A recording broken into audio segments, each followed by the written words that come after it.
Amici di YouTube, ben ritrovati sul canale Riparo Fai Te. Oggi non affronteremo una riparazione, ma andremo a ripristinare il beccuccio di un phon, una piccola chicca del Riparo Fai da Te.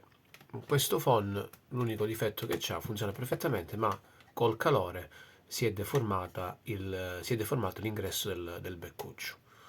Visto che il phon non ha il diffusore, ma utilizza solo, chi lo utilizza solo il beccuccio, lo andrò a sigillare con del sigillante ad alta temperatura. Quindi andrò a mettere del sigillante intorno e poi andrò a associare il beccuccio al nostro phon. Tutto questo per recuperare il beccuccio del phon, visto che comunque il phon non è male, è un Remington ed è in un ottimo stato, per il fai da te la riparazione è più che sufficiente.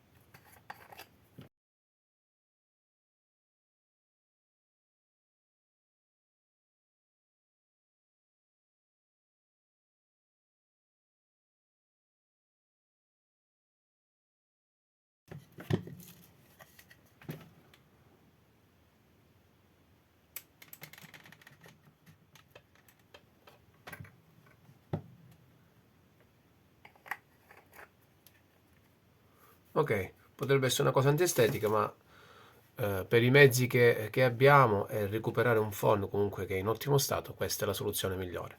Ora si asciugherà e poi si potrà riutilizzare il nostro phon. Se vi è piaciuta la piccola chicca lasciate un like, iscrivetevi al canale e ci vediamo al prossimo video.